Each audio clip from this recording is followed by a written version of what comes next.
Hello friends, આપણી YouTube channel game changing સાયકોલોજીમાં આપ સૌનું હાર્દિક સ્વાગત છે. આજના વિડીયોમાં આપણે પ્રોબેશન ઓફિસર, ચીફ ઓફિસર તેમજ અન્ય સરકારી પરીક્ષાઓ માટે મનોવિજ્ઞાન પૂછાય છે તો એની ચર્ચા કરીશું.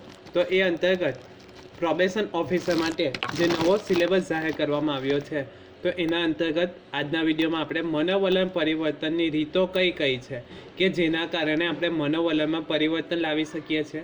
તો આ વિડીયો નંબર 4 છે, એટલે અગાઉના તમે વિડીયો ન જોયા હોય તો પ્લેલિસ્ટમાંથી તમે એ વિડીયો જોઈ શકો છો.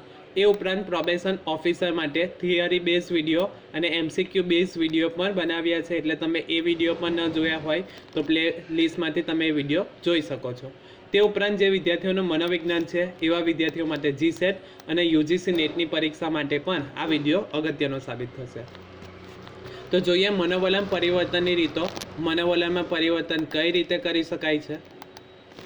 તો મનોવલણ એ સંપાદિત છે. આપણે અગાઉ જોયું હતું અગાઉના વિડીયોમાં કે મનોવલણ કેવું છે, તો સંપાદિત છે, એટલે કે મનોવલણ જે છે એ શીખેલું જોવા મળે છે. અનુભવના કારણે, શિક્ષણના આધારે મનોવલણ ઘડાય છે. અનુભવ, શિક્ષણ, સામાજિકકરણ, જૂથ, પ્રચાર, સમૂહ માધ્યમો દ્વારા મનોવલણનું ઘડતર થાય છે. તો આ યાદ રાખવાનું છે, મનોવલણનું ઘડતર કઈ રીતે થાય છે. તો કોઈક વ્યક્તિને કોઈક વસ્તુ યા વ્યક્તિ સાથેનો અનુભવ થયો હોય તો એના કારણે એ વ્યક્તિમાં હકારાત્મક અથવા તો નિષેધક મનોવલણ જોવા મળે છે. એ જ રીતે શિક્ષણના આધારે મનોવલણ ઘડાય છે. સામાજિકીકરણ દ્વારા, જે આપણે જોયું હતું સમાજના નીતિ નિયમો મૂલ્યો છે તો એના આધારે પણ મનોવલણ ઘડાય છે. જૂથના આધારે મનોવલણ ઘડાય છે. પ્રચાર, સમૂહ માધ્યમો દ્વારા મનોવલણનું ઘડતર થાય છે અને તે દ્રઢ એટલે કે મજબૂત બને છે. કેટલાક નિષેધક મનોવલણો વ્યક્તિ, સમાજ, રાષ્ટ્ર કે વિશ્વ સ્તરને નુકસાન પહોંચાડે છે.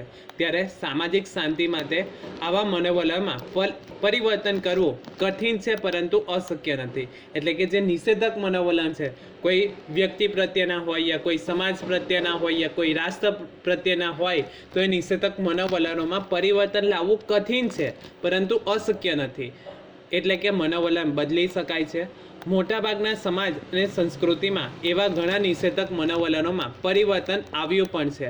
એનું એક્ઝામ્પલ લેવું હોય તો પહેલાંના સમયમાં જે સ્ત્રીઓ હતી તો એવું વિચારધારા હતી કે સ્ત્રી ફક્ત ઘરકામ જ કરે છે, પરંતુ જેમ જેમ સમય પસાર થાય છે એમ સમાજના લોકોમાં વિચારોમાં પરિવર્તન આવે છે અને સ્ત્રી આજે દરેક ક્ષેત્રમાં જોવા મળે છે. તો એ રીતે મનોવલણમાં પરિવર્તન આવી શકે છે.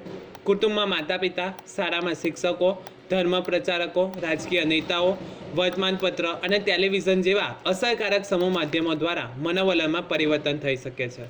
મનોવલણ પરિવર્તન લાવવા માટે વિવિધ યુક્તિ પ્રયુક્તિઓ ઘણી બધી છે, જેમાં કેટલીક છે શિક્ષણ દ્વારા મનોવલણમાં પરિવર્તન લાવી શકાય છે. પ્રચાર દ્વારા મનોવલણમાં પરિવર્તન લાવી શકાય છે. જૂથ ચર્ચા કરીને મનોવલણમાં પરિવર્તન લાવી શકાય અને કાયદા દ્વારા. એ ઉપરાંત સાચી માહિતી આપવામાં આવે, આંતરક્રિયા કરાવવામાં આવે તો જે ખોટા ખ્યાલો છે તો એમાં પરિવર્તન લાવી શકાય છે. તો સૌપ્રથમ છે શિક્ષણ. તો આપણે સૌ જાણીએ છીએ કે શિક્ષણ એટલે અનુભવ, મહાવરા કે પ્રયત્નના કારણે વર્તનમાં થતું સાપેક્ષ કાયમી ફેરફાર એટલે શિક્ષણ કહેવામાં આવે. તો શિક્ષણ એટલે શું? તો અનુભવ દ્વારા, મહાવરા દ્વારા યા પ્રયત્નના કારણે વર્તનમાં જે સાપેક્ષ કાયમી ફેરફાર થાય છે તો એને શિક્ષણ કહેવામાં આવે છે. આનો અર્થ એ થયો કે શિક્ષણ દ્વારા વર્તનમાં પરિવર્તન આવે છે. આવું શિક્ષણ પ્રત્યક્ષ કે પરોક્ષ ગમે તે રીતનું હોય પણ વર્તનમાં પરિવર્તન લાવે છે. શાળા કોલેજમાં અપાતું શિક્ષણ કે સામાજિકકરણ દ્વારા થતા શિક્ષણથી મનોવલણમાં પરિવર્તન આવે છે, જે આપણે કાલના અગાઉના વિડીયોમાં પણ જોયું હતું. પરંપરાગત ખેતી કરતા ખેડૂતો હવે શિક્ષણ દ્વારા નવી ખેતી જમીનનું ટેસ્ટિંગ કરાવી જમીનના સેન્દ્રિય તત્વોને અનુરૂપ ખેતીના પાકોમાં પરિવર્તન તથા જુદા જુદા પાકોના વાવેતર વિશેની માહિતી મેળવી તે પાકો તરફ વિધાયક વલણો વિકસાવતા જોવા મળે છે. એટલે કે શિક્ષણના આધારે જે મનોવલણ છે તો એમાં પરિવર્તન લાવી શકાય છે. શાળા કોલેજમાં થતી શિક્ષણેતર પ્રવૃત્તિનો વ્યાપ વધતા ધીમે ધીમે બાળકો અને માતા પિતા પણ માત્ર પુસ્તકીય જ્ઞાનના બદલે બાળકોના સર્વાંગી વિકાસ માટેની પ્રવૃત્તિઓમાં ભાગ લેવા તરફનું વિધાયક વલણ જોવા મળે છે. ટૂંકમાં મનોવલણમાં પરિવર્તન લાવવું હોય તો શિક્ષણ દ્વારા આપણે લાવી શકીએ. એના કારણે જે માહિતી નથી તો એવી માહિતી લોકો સુધી પહોંચાડીને જે મનોવલણ ઘડાયા હોય તો એમાં આપણે પરિવર્તન પણ લાવી શકીએ છીએ. ત્યારબાદ છે પ્રચાર દ્વારા. તો પ્રચાર એ શિક્ષણનું અસરકારક માધ્યમ છે. પ્રચારની અસરકારકતામાં સમૂહ માધ્યમોની ભૂમિકા વધી ગઈ છે. તો સમૂહ માધ્યમમાં વર્તમાનપત્ર, ઇન્ટરનેટ, રેડિયો, ટેલિવિઝન, તો એ બધા સમૂહ માધ્યમો આવશે.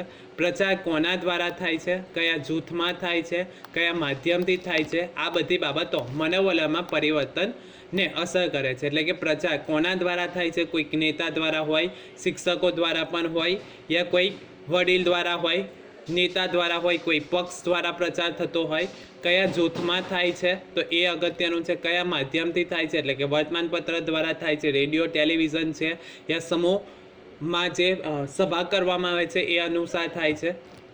પ્રચાર પણ શિક્ષણ જ છે. પ્રચારમાં ઉપયોગમાં લેવાતા સૂત્રો પણ મનોવલણ પરિવર્તન માટે અસરકારક નીવડે છે. એટલે કે જે પ્રચાર વખતે સૂત્રનો ઉપયોગ કરવામાં આવે છે તો એ દ્વારા પણ ઘણી બધી માહિતી ઉપયોગી થાય છે અથવા તો મનોવલણમાં પરિવર્તન લાવી શકાય છે. 100-200 વર્ષ પહેલાં ભારતમાં 90% લોકો ખેતી ઉપર નભતા ત્યારે એવું માનવામાં આવતું કે સંતતિ એ સંપત્તિ છે. ધીમે ધીમે વસ્તી વધારાના ભરદાની અસરમાંથી ઉત્પન્ન થતી સમસ્યાઓ બચવા વસ્તી વધારાને નિયંત્રિત કરવા માટે અલગ અલગ સૂત્રોચ્ચાર કરવામાં આવે છે.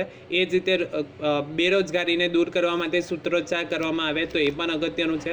ત્યારબાદ છે જૂથ ચર્ચા. તો જૂથ ચર્ચામાં પારસ્પરિક આંતર પ્રક્રિયાનું મહત્ત્વ છે, જેનાથી વિચાર વિનિમય થાય છે. એટલે કે વિચાર વિનિમય એટલે શું? તો વિચારોનું આદાન પ્રદાન થાય તો એને વિચાર વિનિમય કહેવામાં આવે છે.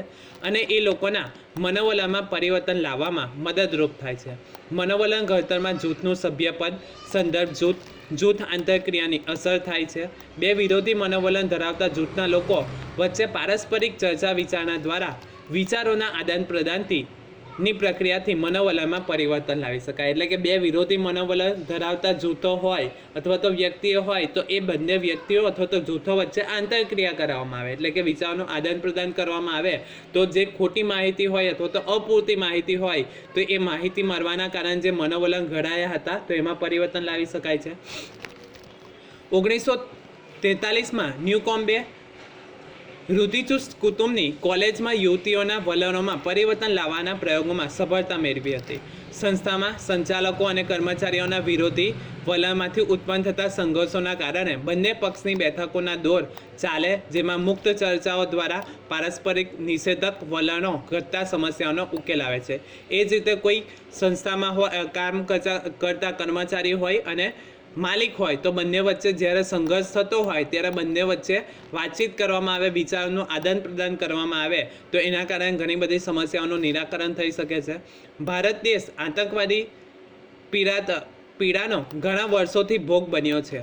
તેની જુદા જુદા દેશોના નેતાઓ સાથે સતત ચર્ચા વિચારણા કરવાથી દુનિયાના બીજા દેશો જે ભારતમાં આતંકવાદ પ્રત્યે ધ્યાન આપતા ન હતા તેવા દેશો પણ ભારતમાં આતંકવાદ પ્રત્યે વલણમાં પરિવર્તન થવા માંડ્યું, જેનો ભારતને લાભ થવા માંડ્યો. પરિણામે બીજા દેશો પણ ભારતને આતંકવાદ સામે લડવામાં મદદરૂપ થવા માંડ્યા અને આતંકવાદ પ્રત્યેનું વિશ્વના દેશોના વલણમાં પરિવર્તન આવ્યું. ટૂંકમાં જૂથ ચર્ચા કરવામાં આવે તો પણ વ્યક્તિમાં અથવા તો જૂથમાં મનોવલણમાં પરિવર્તન લાવી શકાય છે. ત્યારબાદ છે કાયદા દ્વારા. તો કાયદાની બીકે પણ જે ખોટા મનોવલણો હોય તો એને આપણે દૂર કરાવી શકીએ છીએ. તો માનવી અનુભવ, સમજણ કે ચર્ચાની કેટલીક વાર વલણમાં પરિવર્તન કરવા તૈયાર ન હોય ત્યારે કાયદો મનોવલણનું પરિવર્તન કરવા માટે અસરકારક સાધન બને છે. ભારત જેવા વિવિધતામાં એકતા ધરાવતા દેશમાં હજુ ઘણા એવા પરંપરાગત રૂઢિ રિવાજો છે જેમાં લાંબા સમયથી પરિવર્તનની પ્રક્રિયા ચાલુ હોવા છતાં અસરકારક પરિવર્તન આવ્યું નથી. તેવા સંજોગોમાં કાયદાના ભયથી લોકોમાં પરિવર્તન લાવી શકાય. ફોર એક્ઝામ્પલ, બાળ લગ્ન. તો અમુક સમાજોમાં હજી પણ બાળ લગ્ન થતા હોય તો એ લોકોના મનોવલણો નથી બદલાતા તો બાળ લગ્ન અંગે કાયદો ઘડવામાં આવે. એટલે કે જે વ્યક્તિ બાળ લગ્ન કરાવે તો એને અપરાધ ગણીને એને સજા થશે. તો કાયદાના બીકના લીધે પણ લોકોના મનોવલણમાં આપણે પરિવર્તન લાવી શકીએ છીએ. ધાર્મિક રૂઢિચુસ્ત લોકોમાં ધાર્મિક વિધિ કે ધાર્મિક સ્થળે સ્ત્રીઓને પ્રવેશ કે પૂજા વિધિમાં ભાગ લેવા પર નિષેધક વલણો હતા અને જોવા મળે છે. 2016ના સુપ્રીમ કોર્ટના ચુકાદા દ્વારા સ્ત્રી પુરુષ સમાન કાનૂની હક મુજબ ધાર્મિક સ્થળોમાં પ્રવેશની મંજૂરી મળી, જેના કારણે પુરુષો, ધર્મગુરુઓના સ્ત્રીઓ પ્રત્યેના પૂજા વિધિ બાબતોના નિષેધક મનોવલણો ધીરે ધીરે પરિવર્તન આવવા લાગ્યું. અને હજુ પણ ઘણા બધા સમાજમાં આવા કેટલાક નિષેધક મનોવલણ છે જેમાં પરિવર્તન લાવવું જરૂરી છે. જે દિશામાં મનોવૈજ્ઞાનિકો, સમાજ સુધારકો, શિક્ષકો, રાજકારણીઓ અને કોર્ટ દ્વારા કાનૂની પ્રયત્ન કરવામાં આવી રહ્યા છે તો અનિવાર્ય છે. તો કાયદા દ્વારા પણ લોકોના મનોવલણમાં પરિવર્તન લાવી શકાય છે. તો આજના વિડીયોમાં આપણે મનોવલણમાં પરિવર્તનની રીતમાં 4 રીતે મનોવલણ પરિવર્તન લાવી શકાય. એક તો શિક્ષણ દ્વારા, બીજું પ્રચાર દ્વારા, ત્રીજું જૂથ ચર્ચા દ્વારા અને ત્યારબાદ છે કાયદા દ્વારા. એ જ રીતે અલગ અલગ જૂથો હોય તો બંને જે જૂથોના લોકો છે તો એમની સાથે આંતરક્રિયા કરાવવામાં આવે અને જે ખોટા ખ્યાલો હોય, અપૂરતી માહિતી હોય તો સાચી માહિતી આપીને લોકોના મનોવલણમાં આપણે પરિવર્તન લાવી શકીએ છીએ. આશા રાખું છું કે તમને આ વિડીયોમાં સમજ પડી ગઈ હશે અને જો તમને આ વિડીયો પસંદ પડ્યો હોય તો વધુમાં વધુ લાઇક કરો, શેર કરો અને અમારી ચેનલ સબસ્ક્રાઈબ કરો. Thank you.